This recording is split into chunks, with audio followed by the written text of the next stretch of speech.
حدیث میں موجود ہے۔ ایک اور حیرت انگیز حدیث سناتا ہوں، وہ بھی صحیح مسلم کی ہے۔ ابو ہریرہ رضی اللہ تعالیٰ عنہ فرماتے ہیں کہ رسول اللہ صلی اللہ علیہ وسلم نے فرمایا، قیامت سے پہلے یہ واقعہ ضرور ہو کر رہے گا کہ اہل روم اعماق یا وابق کے مقام پر پہنچ جائیں گے۔ ان کی طرف مدینے سے ایک لشکر پیش قدمی کرے گا۔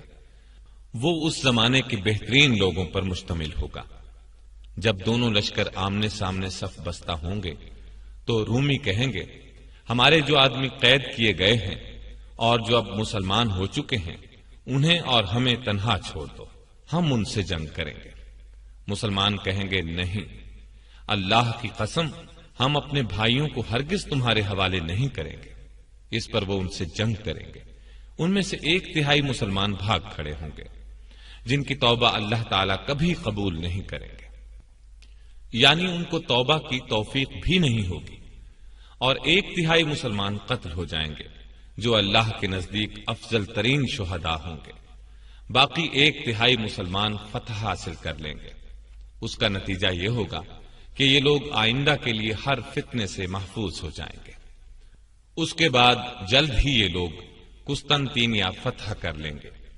یہ لوگ اپنی تلواریں زیتون کے درختوں پر لٹکا کر ابھی مال غنیمت لوٹ رہے ہوں گے کہ شیطان چیخ کر یہ آواز لگائے گا کہ دجال تمہارے پیچھے بستیوں میں گھس آیا ہے۔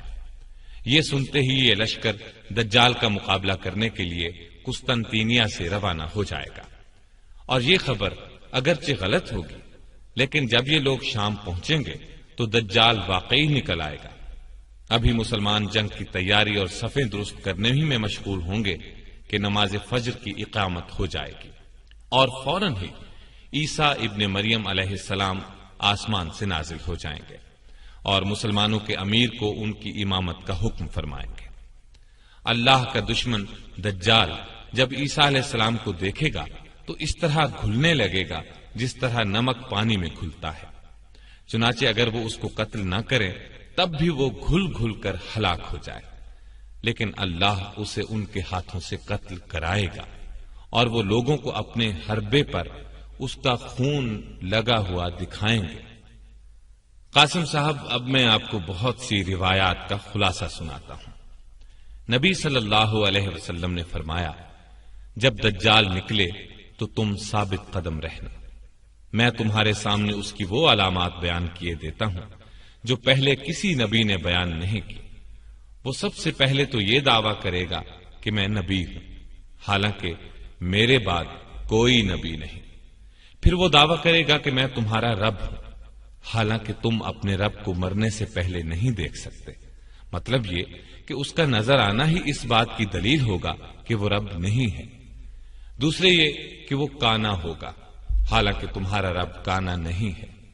تیسرے یہ کہ اس کی دونوں آنکھوں کے درمیان کافر لکھا ہوگا، جس کو ہر مومن پڑھ لے گا، خواہ وہ لکھنا پڑھنا جانتا نہ بھی ہو۔ دجال کے فتنوں میں سے ایک فتنہ یہ ہوگا کہ اس کے ساتھ ایک جنت اور ایک آگ ہوگی، مگر حقیقت میں اس کی جنت آگ اور آگ جنت ہوگی۔ بس جو شخص اس کی آگ میں مبتلا ہو، اس کو چاہیے کہ اللہ سے فریاد کرے اور سورہ کہف کی ابتدائی آیات پڑھے۔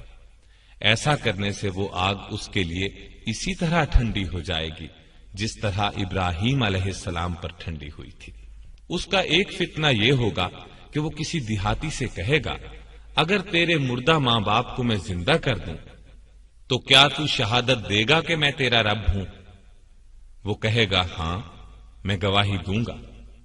پس دیہاتی کے سامنے 2 شیطان اس کے ماں باپ کی صورت بنا کر آئیں گے اور کہیں گے، بیٹا تو اس کی پیروی کر، یہ تیرا رب ہے۔ اس کا ایک فتنہ یہ ہوگا کہ اسے اللہ کی طرف سے مومنین کی آزمائش کے لیے ایک مومن شخص پر قدرت دی جائے گی، پس وہ اس کو قتل کر دے گا اور آرے سے چیر کر اس کے دونوں ٹکڑوں کو الگ الگ ڈال دے گا۔ پھر لوگوں سے کہے گا، میرے اس بندے کی طرف دیکھو، میں اسے ابھی زندہ کر دوں گا۔ اور یہ پھر کہے گا، اس کا رب میرے سوا کوئی اور ہے؟ چنانچہ اللہ تعالیٰ اس شخص کو زندہ کر دیں گے، اور خبیث دجال اس سے کہے گا، بتا تیرا رب کون ہے؟ وہ کہے گا میرا رب اللہ ہے، اور تو اللہ کا دشمن ہے، تو دجال ہے۔ اللہ کی قسم، تیرے دجال ہونے کا جتنا مجھے آج یقین ہے اتنا پہلے کبھی نہ تھا۔ اس کا ایک فتنہ یہ ہوگا کہ وہ بادلوں کو بارش کا حکم دے گا تو وہ بارش برسائیں گے، اور زمین کو اگانے کا حکم دے گا تو وہ اگائے گی۔ اس کا ایک فتنہ یہ ہوگا کہ اس کا گزر ایک بستی سے ہوگا، بستی کے لوگ اس کو جھٹلائیں گے تو ان کے سارے مویشی ہلاک ہو جائیں گے۔ ایک اور فتنہ یہ ہوگا کہ وہ ایک بستی سے گزرے گا، وہ لوگ اس کی تصدیق کریں گے تو وہ بادلوں کو بارش کا حکم دے گا، بادل بارش برسائیں گے، اور زمین کو اگانے کا حکم دے گا تو وہ اگائے گی۔ حتیٰ کہ اسی روز شام کو جب ان کے مویشی چرنے کے بعد واپس آئیں گے تو وہ خوب موٹے ہوں گے، ان کی کوکھیں بھری ہوئی ہوں گی اور تھن دودھ سے لبریز ہوں گے۔ مکے اور مدینے کے علاوہ زمین کا کوئی حصہ ایسا نہیں ہوگا جو اس کے پاؤں کے نیچے نہ آیا ہوگا اور جس پر اس کا ظہور نہ ہوا ہو۔ البتہ جس درے سے بھی وہ مکے یا مدینے میں داخل ہونا چاہے گا، فرشتے ننگی تلواریں لے کر اس کے سامنے آ جائیں گے اور وہ آگے بڑھنے کی جرات نہ کر سکے گا، چنانچہ وہ کھاری زمین کے کنارے سرخ ٹیلے پر پڑاؤ ڈال دے گا۔ اب مدینہ طیبہ میں 3 زلزلے آئیں گے جن کے باعث ہر منافق مرد اور عورت مدینے سے نکل کر دجال سے جا ملے گا۔ ان زلزلوں کے ذریعے مدینہ طیبہ منافقوں کی گندگی کو اپنے سے اس طرح نکال باہر کرے گا جیسے لوہار کی دھونکنی لوہے کا زنگ دور کر دیتی ہے۔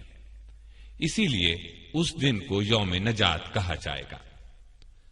یہ حالات سن کر ایک صحابیہ ام شریک رضی اللہ عنہا نے دریافت کیا، اے اللہ کے رسول، اس زمانے میں عرب کہاں ہوں گے؟ یعنی عربوں کے ہوتے ہوئے دجال اس قدر فتنہ کس طرح بپا کرے گا؟ آپ صلی اللہ علیہ وسلم نے فرمایا، عرب اس زمانے میں تھوڑے ہوں گے اور ان میں سے اکثر بیت المقدس میں ہوں گے۔ ان کا امام ایک صالح مرد ہوگا، یعنی امام مہدی۔ ایک دن یہ واقعہ ہوگا کہ ان کا امام صبح کی نماز پڑھانے کے لیے آگے بڑھا ہی ہوگا کہ ان میں عیسیٰ ابن مریم علیہ السلام نازل ہو جائیں گے، چنانچہ امام پیچھے ہٹے گا تاکہ عیسیٰ علیہ السلام نماز پڑھائیں، لیکن عیسیٰ علیہ السلام اس کے کندھوں پر ہاتھ رکھ کر فرمائیں گے، یہ نماز آپ ہی پڑھائیں، کیونکہ اس نماز کی اقامت آپ کے لیے ہوئی ہے۔ جب امام نماز پڑھا کر فارغ ہوں گے تو عیسیٰ علیہ السلام کہیں گے، دروازہ کھولو۔ دروازہ کھول دیا جائے گا۔ اس کے دوسری طرف دجال ہوگا اور اس کے ساتھ 70,000 یہودی ہوں گے اور قیمتی موٹے کپڑے پہنے ہوں گے۔ جب دجال عیسیٰ علیہ السلام کو دیکھے گا تو اس طرح گھلنے لگے گا جیسے نمک پانی میں گھلتا ہے۔ وہ بھاگ کھڑا ہوگا۔ عیسیٰ علیہ السلام اس سے فرمائیں گے، میری ایک ضرب تیرے لیے مقدر ہو چکی ہے، اس سے تو بچ نہیں سکے گا۔ چنانچہ وہ اسے باب لد پر جا لیں گے اور قتل کر ڈالیں گے۔ بس اللہ یہودیوں کو شکست دے گا۔ اللہ کی مخلوق میں سے جس چیز کے پیچھے بھی کوئی یہودی چھپنا چاہے گا، خواہ پتھر ہو، درخت ہو یا دیوار، اس چیز کو بولنے کی طاقت عطا فرمائی جائے گی اور وہ پکارے گی، اے مومن، اے اللہ کے بندے، یہ میرے پیچھے یہودی چھپا ہوا ہے، آ کر اسے قتل کر دے۔ پھر عیسیٰ علیہ السلام زکوٰۃ کی وصولی بند کر دیں گے۔ نہ بکری کی زکوٰۃ وصول کی جائے گی، نہ اونٹ کی۔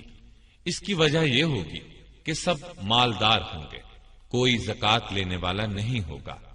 بغض و عداوت ختم ہو جائے گی، ہر زہریلے جانور کا زہر ختم ہو جائے گا، حتیٰ کہ چھوٹا بچہ اگر سانپ کے منہ میں ہاتھ دے دے گا تو وہ اس کو کوئی نقصان نہیں پہنچائے گا، اور چھوٹی بچی شیر کا منہ ہاتھ سے کھولے گی تو وہ اسے کچھ نہیں کہے گا۔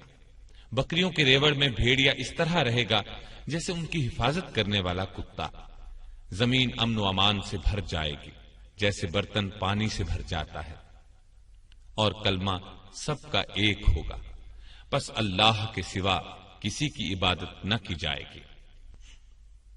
ابن ماجہ اور مسند احمد کی ایک روایت میں یہ بھی ہے کہ اس کے بعد لوگ اپنے اپنے شہروں کو واپس ہو جائیں گے، تو اس وقت یاجوج ماجوج نکل پڑیں گے۔ ان کی تفصیل میں نواس بن سمعان والی حدیث میں بتا ہی چکا ہوں۔ اب ابو داؤد اور مسند احمد وغیرہ سے ایک حدیث اور سن لیں۔ ابو ہریرہ رضی اللہ تعالی عنہ سے روایت ہے کہ نبی اکرم صلی اللہ علیہ وسلم نے فرمایا، میرے اور عیسیٰ ابن مریم علیہ السلام کے درمیان کوئی نبی نہیں، اور وہ نازل ہوں گے۔ جب تم ان کو دیکھو تو پہچان لینا، ان کا قد و قامت میانہ، رنگ سرخ و سفید ہوگا، ہلکے زرد رنگ کی 2 چادروں میں ہوں گے، سر کے بال اگرچہ بھیگے ہوئے نہ ہوں گے تب بھی چمک اور صفائی کی وجہ سے یوں محسوس ہوگا جیسے پانی کے قطرے ٹپک رہے ہیں۔ اسلام کی خاطر کفار سے قتال کریں گے، پس صلیب توڑ ڈالیں گے، خنزیر کو قتل کریں گے اور جزیہ لینا بند کر دیں گے۔ اللہ ان کے سوا تمام ادیان و مذاہب کو ختم کر دے گا، انہی کے ہاتھوں دجال کو قتل کرائے گا، پس عیسیٰ علیہ السلام زمین میں 40 سال رہ کر وفات پائیں گے۔